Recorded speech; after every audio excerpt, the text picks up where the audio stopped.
Earlier today, I posted a question on a video from a channel. I forgot the name of the channel now. It's a Muslim channel that came to my attention because this content creator made a video in the Hasidic community in Williamsburg, and I think he presented, even though it seems like he was well-meaning, it was, this type of what I guess they call gonzo journalism, to just go and talk to people in the street who really don't want to talk. It's not really as much of a gotcha as a lot of people think. Um, but even though I think his intentions were right, it's a very, very different culture to come and shove a microphone in someone's face and a camera. Not everybody in most people in those communities don't want to be talking on camera. So that's why that particular challenge came to my attention, and I did write to the content creator to offer pretty much all the things he was asking. I have not yet received a response. With that being said, I saw a short video. It's called POV Even Shaitan is Confused, hashtag shorts, where he shows a hijabi woman who's a tattoo artist, although in the video it doesn't appear that she's actually making tattoos on the body, but rather maybe designing them on paper or something, to practice or something, maybe later.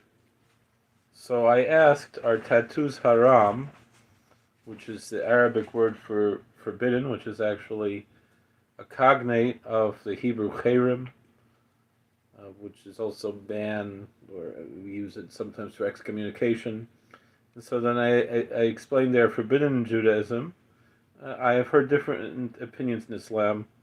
So Ashwin _YD answers, yes, they're completely haram, and the one that do it and the one that it is done to, both are cursed. So that's this particular Ashwin _YD is teaching the Sunni interpretation, but there are Shia schools that under certain circumstances do permit tattoos. So he's not being totally genuine, except for the fact that most likely he believes that the Shia are not Muslim according to his view. But then he asked me something else, and that's really the point of this video. Tell me, why don't you accept Islam? And it's fascinating to me. Probably it's just his English isn't very good, so I'm not picking on him. But from the way I often teach these things, he has here the word Islam with lowercase I.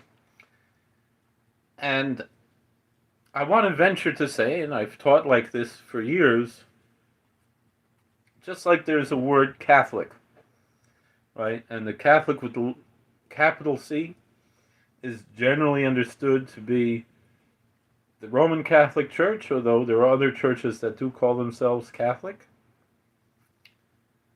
And then there's a lowercase c, Catholic, which means universal, which is really the meaning of the capital C Catholic, is the universal church, for example, in the sense of there's coming up the beatification of one of my heroes. Even though I'm Jewish, I'm not Catholic, but I'm a big, big fan of Bishop Fulton Sheen, who was about to be beatified in his hometown of Peoria, Illinois, which means that his current title within the Catholic Church is venerable, and then because the Cause for Saints has established that a miracle was done through his intercession, according to the belief of the Catholic Church, and so now he may be called blessed, which is the third step before canonization, before sainthood. And the sense is that in a certain patron saint within it, or that the term Catholic with a capital C has the same meaning as Catholic with lowercase c, right? So, want to take that a little further. Is it still on? Yeah. So the word Islam. Islam means submission. Submission to God.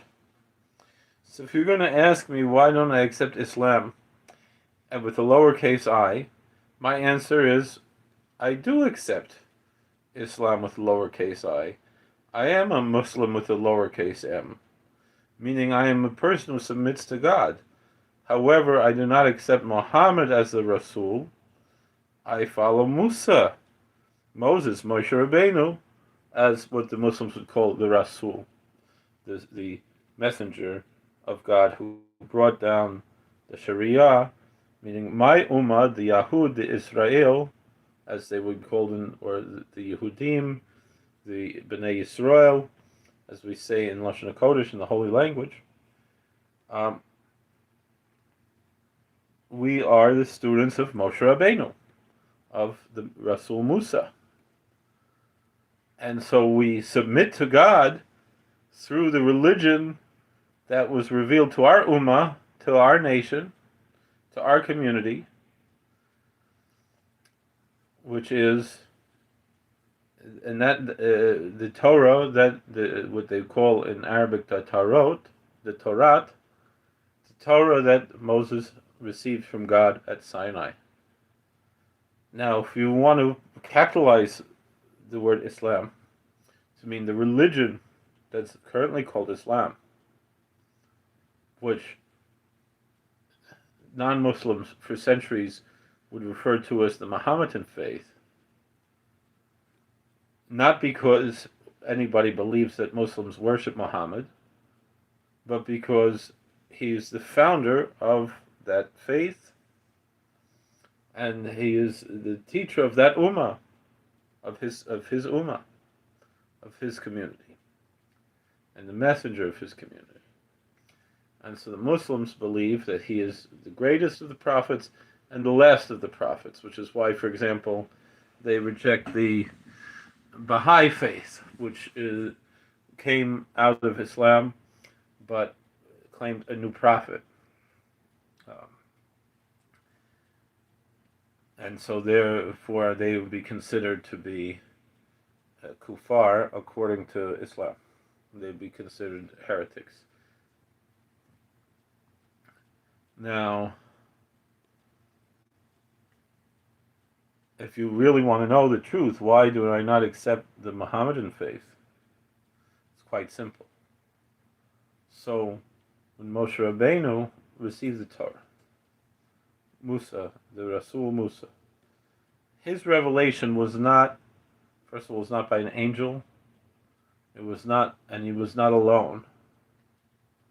When Allah, when Hashem gave the Torah on Mount Sinai and Har Sinai, he did so publicly. There were 600,000 men, the Torah tells us, the Bible tells us, between the ages of 20 and 60. And men could have more than one wife at the time. And they had children, and there were older people, and the Levites were not counted, and also the 600,000 were from the 12 tribes. There was also a mixed multitude. So there were millions of people who stood at Sinai and all heard God say, "I'm the Lord thy God, who took you out of the land of Egypt, from the house of slavery. You shall have no other gods before me." That public revelation is the reason why I believe the Torah is the true faith. That the revelation that was given to Moses is the true faith. The dogmas that we have in Judaism that were taught by the medieval teacher, scholar, Moshe ben Maimon, Moses Maimonides, Musa ibn Maimun, is that the Torah, there will not be a new Torah, which would be a rejection of the Christian claim that there was a New Testament, and that the Torah was never changed, that the Torah that we have is the same Torah that's given to Moses, which is the rejection of the Mohammedan Islamic claim. Because the Muslim claim is that the Jews and the Christians did receive a Sharia, but that these were changed, that the Jews changed the Torah, and that the Christians changed the Injil, the Gospel. And so then the revelation that the Malak Jabril, that the angel Gabriel gave, according to Islamic belief, to Muhammad, that's the pure, true revelation, and that there's some, even though there is a holy root in the revelations that the Jews and the Christians have, but Muslims believe that they were corrupted. And our belief is that it was not corrupted. That the Torah that we have is the same Torah that was given to Moses, which makes sense because if God is almighty and all-powerful, he has the power not only to give his law, but to preserve it. With that being said, the theology of Islam is pure monotheism, and so therefore it is we would say, kosher theology. The problems with Islam are and there are a lot of good things within the teachings of Islam. In the Quran, it teaches that Jews have to keep the Sept, they have to keep the Sabbath, Shabbat, Shabbos. There are quotes from the Talmud in the Quran that the Quran says that Allah said this, meaning there's recognition that the teachings of the Talmud are also of divine origin. So there's a lot of good things within the teachings of Islam. For the most part, a lot of Islam is actually in defense of Judaism. And the Jewish faith does not say everyone has to become Jewish.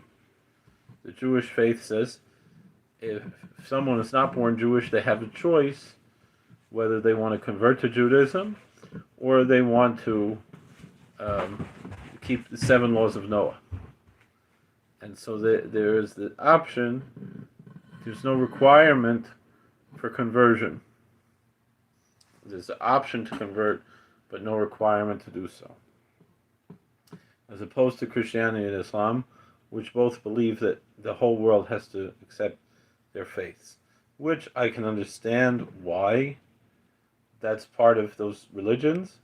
It certainly makes sense that if God gave something that's true, so therefore it's for the whole world.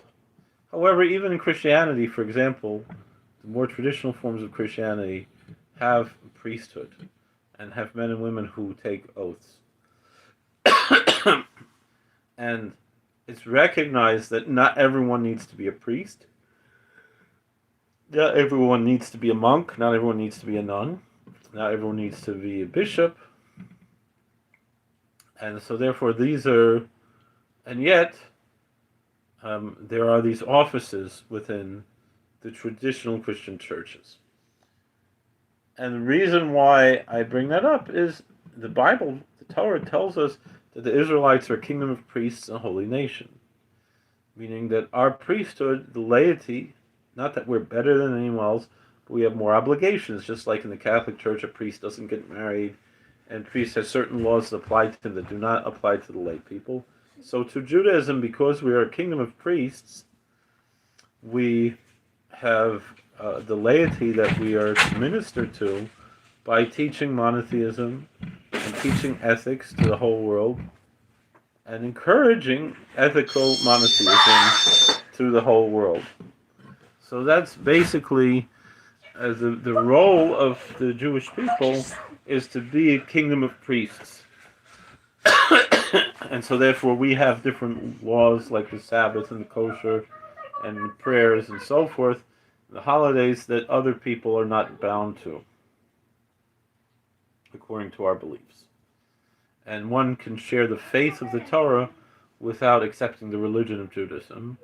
But also there's some biblical support to the idea that God accepts other people even with false religions, if they're generally good people, and that God accepts their worship. We see that in Malachi chapter 1 verse 11 in the Bible. So, but the main issues that I would have with Islam are the things that contradict and clearly contradict the Torah. Things like the claim that Haman, was an advisor to Pharaoh, when he lived hundreds of years apart. It's definitely not the case. Maybe somebody else with a similar name or something, but that the Haman in the book of Esther was with the Pharaoh from the time of Moses, that makes no sense. There are also claims that the Jews believe Ezra is the son of God. There's no such belief in Judaism. Is it possible that there were certain cults in the ancient time that might have had such a belief? It's possible, but I don't know any historical evidence for this. It seems to be something that was merely invented within Islam. And other similar things that contradict our Torah. And not only that, but the idea that if a Jew would to convert to Islam, it would then be halal for him to violate the laws of the Jewish laws. It makes no sense. That if someone is already bound to laws, and they're bound by whether their own vows by their conversion or the vows that they inherited from Sinai or from their parents' conversions, whatever it is, it doesn't make sense that all of a sudden, because that now you could eat camels and rabbits. Now, I have no problem with Gentiles eating camels and rabbits. That's not a sin. But for a Jewish person, we can't eat camels and rabbits. We have to keep the Sabbath. We have to put on tefillin. Now, if you want to pray 5 times instead of 3, still we have to follow our liturgy as a Jew. If the non-Jewish Muslim wants to pray according to the Islamic liturgy, that's his business. But and it's not for us to say anything different. But for us, we have to have our liturgy, our form of salat, all the things that we have to maintain. And so I would say I do accept little I Islam, meaning that I submit to God, but I submit to God through the teachings of the Rasul Musa. And I don't mean to be disrespectful, and I certainly do believe that it's part of God's plan that He sent these 2 false religions of Christianity and Islam to the world in order to bring the world into a better state slowly, because the Messiah would come when the whole world, this is what even Maimun teaches, if the whole world were polytheist, and then the Messiah comes and says the Jewish teachings are true, they wouldn't know anything about it. But when the true Messiah comes, and we pray it should be very soon, Christians already have our Bible in their Bible, and the Muslims have our theology and the same teachings of our stories of our prophets and patriarchs and so forth, even though if they're somewhat different, or some of them actually come from Jewish sources or from Christian sources. There are a lot of different sources for these things. But when the true Messiah comes, it'll be very, very easy to transition to true faith when one already has some type of a background that will bring it. So the reason why I don't accept Islam is because I do not believe that the Quran is the perfect word of God. I believe it has some good things in it, but I also think it has some bad things in it. So too in the Hadith, it has good and bad things. Now, to me, that doesn't mean the whole religion is evil or bad. I think it's a force for good in the world. And for the most part, many Muslim people are better people because of their religion. Some are worse people because of their religion, but the majority are better people because of their religion. And so therefore, I support both Christians and Muslims if these teachings of their religions make them act in a better way, make them better people, it's a very good thing. It's something that I support.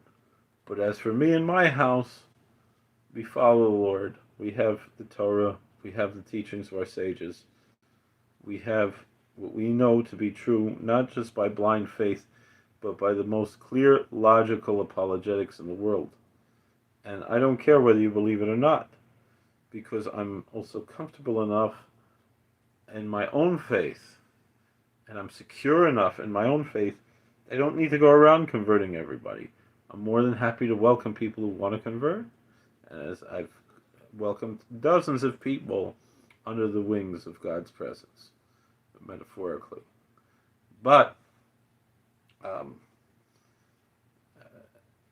we don't force it, and it's not required. And I'm happy when I see people of other faiths practicing their faith, particularly the monotheistic faiths, of which Islam is one of the best as far as the theology goes. Even though their rejection of our scripture is a major reason why we cannot accept their religion as a true religion, but nonetheless, the perfect should not be the enemy of the good. And despite what the Christian teaching is that only God is good, that's not the teaching that we have. We can understand that something can be good without being perfect. It's not good when compared to God, but it's good without being perfect. And so Christianity and Islam are both religions that are good without being perfect, and they're good for their people. But then it's not for our people. For our Ummah, we have what we've received from Mount Sinai from Moses, which is so clear and obvious that it's true. Again, I'm not trying to convert anybody. I don't want you to abandon your faith on account of this. It's kind of arrogant to even mention such a thing. But I do think it's something worth discussing. So, now, can we see? How does this work? Oh. So, I don't know if there's any comments. So, I'm getting tired. It's late. I have to get up and go to shul in the morning. So thank you for watching. God bless. Please like, share, and subscribe, comment. I hope my answer was clear, and I hope to see you real soon. God bless you, and please consider to like, share, and subscribe, and we'll try to put a link to this video in the response in the comment. All right, we'll see you later.